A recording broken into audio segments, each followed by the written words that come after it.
और आप देखें मौला हुसैन अभी 3 से 4 साल के बच्चे हैं, उस उम्र में मौला हुसैन की शान क्या है। आकाए करीम सल्लल्लाहु अलैहि वसल्लम की बारगाह में सैयदना जिब्रील अमीन मुख्तलिफ शक्लों में आते, अपने अस्ल हुस्न के साथ आते, तो उस वक्त उनको कोई नहीं देख सकता था। लेकिन जब वो बशरी लिबास में आते तो हजरत दहिया कल्बी की शक्ल में आते। एक दिन आकाए करीम की बारगाह में हजरत जिब्रील दहिया कल्बी की शक्ल में आए और आने के बाद सरकार की बारगाह में बैठ गए। बैठने के बाद सरकार अलैहिस्सलाम की बारगाह में मौला हुसैन तशरीफ लाए। दहिया जब भी आते थे मौला हुसैन के लिए, मौला हसन के लिए कुछ न कुछ फ्रूट लेकर के, तोहफा लेकर आते थे। मौला हुसैन ने देखा कि दहिया कल्बी की शक्ल है, नाना की गोद से उछले और दहिया की गोद में जा पहुंचे। लेकिन वो दहिया तो न थे, वो तो जिब्रील थे। आकाए करीम उनको समेटने लगे, क्योंकि हुसैन जिब्रील जो दहिया की शक्ल में आए थे उनकी दाढ़ी में हाथ डालने लगे, उंगलियां डालने लगे और उसके बाद उनकी जेब टटोलने लगे, आज कोई मेवा, आज कोई फल, और उनकी जेब में हाथ डालने लगे, उनके दामन में हाथ डालने लगे। जब हुजूर अलैहिस्सलाम ने हुसैन को समेटने की कोशिश की, जिब्रील ने अर्ज किया, या रसूल अल्लाह, ये रिवायत जामिउल मौजज़ात के हवाले से साहिब रौदत शुहदा लिखते हैं कि मौला हुसैन ने अर्ज की, या रसूल अल्लाह, हुसैन को आप मना न करें, इसलिए कि ये वो हुसैन है। तवज्जो फरमाएं, ये वो हुसैन है कि जब ये झूले में होते हैं और रोने लगते हैं तो मेरा अल्लाह मुझसे कहता है, जिब्रील सिदरा छोड़ और जाकर हुसैन का झूला झूला, हुसैन का झूला झूला। जिसको झूला झुलाने के लिए सिदरा का मकीन जिब्रील अमीन आता है, वो हुसैन है कोई ऐसा माई का लाल जिसके लिए कोई ज़ईफ रिवायत भी मिलती हो कि हुजूर अलैहिस्सलातु व तस्लीम ने बयान किया, कोई मरफू रिवायत, कोई मक्तू रिवायत, कोई मौकूफ रिवायत है, कोई रिवायत जिसके मुतालिक कि वो जिब्रील झूला झुलाने आए। और सिर्फ जिब्रील, एक हदीस में कितने निकात हैं। जिब्रील कहते हैं, या रसूल अल्लाह, जब हुसैन रोने लगते हैं तो अल्लाह मुझसे कहता है, जा और झूला झूला। लेकिन जब हुसैन की अम्मी हुसैन को दूध पिलाने लगती थी और उसका काम चक्की चलाने का रुक जाता था, तो मेरा अल्लाह मुझसे कहता था, जिब्रील जा करके फातिमा की चक्की चला, जितनी देर तक तू चक्की चलाएगा उतनी देर तक हुसैन अपनी माँ की गोद में रहेगा। हुसैन को माँ की गोद में देर तक रखने के लिए जिब्रील को चक्की पर लगा दिया गया। ये जिब्रील का काम चक्की चलाना है। नहनो नुसब्बिहु बिहम्दिका व नुक़द्दिसु लक, जिनके बारे में कुरान ये कहता है, और उन्होंने अपनी फजीलत इसी पर तो बयान की, हम तस्बीह करते हैं, हम्द करते हैं, पाकी बयान करते हैं। इसका काम चक्की चलाना है। अरे चक्की तो अपनी जगह, देखो मेरा हुसैन क्या है। हुसैन अगर मैदान में पहलवान बनकर आ जाए, हुसैन अगर मैदान में पहलवान बनकर आ जाए, तो जिब्रील भी तस्बीह और मुसल्ला छोड़ करके फिर उस कुश्ती को डील करने के लिए, उस कुश्ती को सहारा देने के लिए तशरीफ लाता है। फरिश्ते का काम तो इबादत है, कुश्तियां देखना फरिश्ते का काम है, कुश्तियां लड़ना लड़ाना फरिश्ते का काम है। तो पता चलेगा तुमने इबादतों को महदूद किया है। इबादत क्या है? आले मोहम्मद पर जो कुछ कुर्बान कर दे उसी का नाम इबादत है। क्या वो मशहूर सा वाकया नहीं जिसको मैं अपने अंदाज में पेश करना चाहता हूं? एक दिन मौला हसन मौला हुसैन कुश्ती लड़ रहे और लड़ाने वाले मेरे रसूल हैं। ये कुश्ती तुम्हारी तरह नहीं जो तुम्हारे यहां कुश्तियां होती है, नंगे धड़ंगे चड्डियां पहनकर, लंगोटे बांधकर, जिन बेशर्मों की तस्वीरें जो है वो होल्डिंग्स पे लगाई जाती है। सत्र औरत देखना दिखाना दोनों हराम है। नाव से लेकर घुटने तक का हिस्सा हर हालत में छुपाना फर्ज है। इस पर एहतियात करो। और वो लोग जो माह मुहर्रम की मजलिसों को बिदत, मिलादुन नबी की मजलिसों को बिदत कहते हैं, जो चड्डी पहन करके कुश्तियां करते हैं, वो वहां जाके सदारत करते हैं बेशरम लोग। उनसे पूछो, उनसे सवाल करो, मैं किसी का मजाक उड़ाने नहीं आया।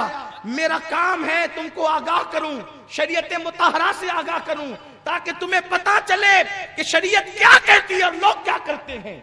इन महफिलों को बिदअत कहते हैं। अगर आंखें हो तो आकर के देखो इस महफिल पर अनवार कैसे बरस रहे हैं।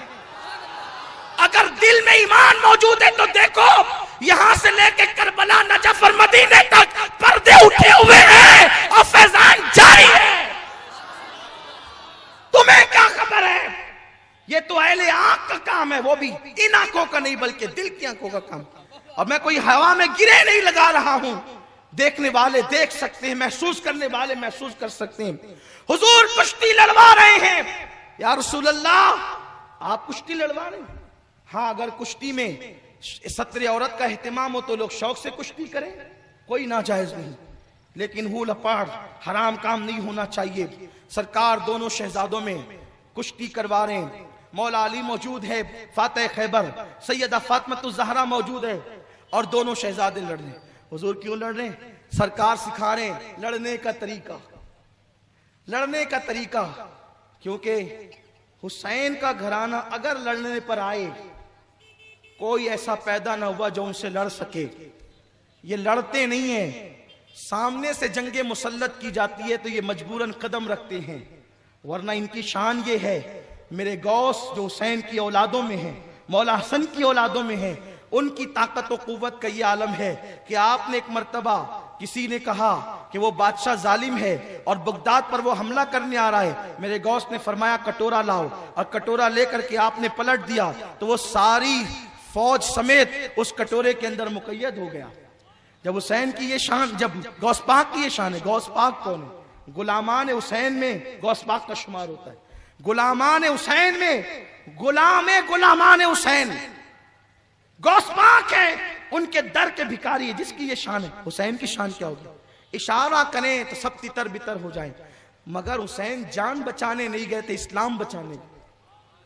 लोग कहते हैं हुसैन क्यों आए करबला में? इतने सब सहाबा की औलादें मौजूद थी। मैं कहता हूं बद्र में पहले हुसैन का घराना, ओहद में पहले हुसैन का घराना। हुसैन को बद्र, ओहद, खंदक, खैबर से जितना प्यार था और किसको हो सकता था? आप देखें हर जगह शुरुआत आले मोहम्मद ने की है, अहले बैत ने हर जगह शुरुआत की है। देखो बद्र में हुजूर का परचम अली के हाथ में, और पहली मर्तबा जो लड़ने के लिए जो पहले मुकाबले में आए हैं वो 3 लोग हैं। उबैदा इब्ने हारिस इब्ने अब्दुल मुत्तलिब, हुजूर के चचा के बेटे, हमजा इब्ने अब्दुल मुत्तलिब, अली इब्ने अबू तालिब इब्ने अब्दुल मुत्तलिब, ये 3 लोग पहले आए हैं। इसका मतलब ये है इस्लाम की पहली जंग, तवज्जो करें, इस्लाम की पहली जंग अहले बैत से शुरू होती है, जिसे बद्र कहते हैं, और इस्लाम की आखिरी फैसला कुन जंग करबला में, करबला में इस्लाम की पहली फैसला कुन जंग बद्र, और इस्लाम की आखिरी फैसला कुन जंग करबला में। इधर भी वही उधर भी वही, इधर अली इब्ने अबू तालिब, हमजा इब्ने अब्दुल मुत्तलिब और उबैदा इब्ने हारिस इब्ने अब्दुल मुत्तलिब, और उधर उतबा, शैबा, वलीद बनु उमैया। देख रहे, इब्तिदा भी वही, इंतहा भी वही।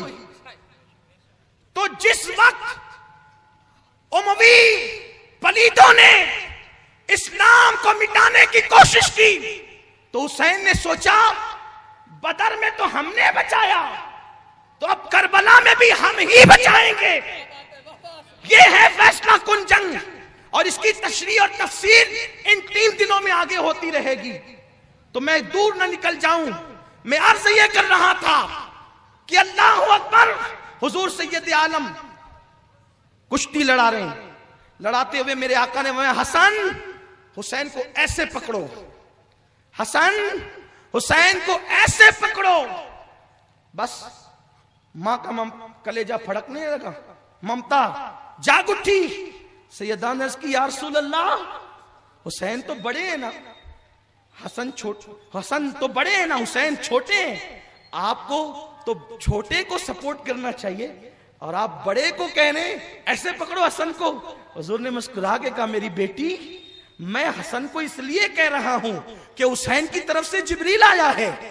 ये है जिनकी कुश्तियां देखने के लिए जिब्रील आता हो, जिनकी रहनुमाई यूं करने के लिए जिब्रील आता हो। अरे जिनकी शान ये है, जो लोग यजीद के बारे में और उसकी सफाई में बातें करने लगे और हमारी महफिलों के खात्मे की कोशिश करने लगे, जिक्र हुसैन को मिटाने की कोशिश, उनसे सिर्फ दिल सोजी के साथ कहता हूं, यारो ऐसा मत करो, तुम अपनी आखिरत तबाह करोगे। मत मिटाओ जिक्र हुसैन को, इसलिए कि जब तक चांद और सूरज निकलते डूबते रहेंगे, मौला हुसैन का जिक्र रहेगा।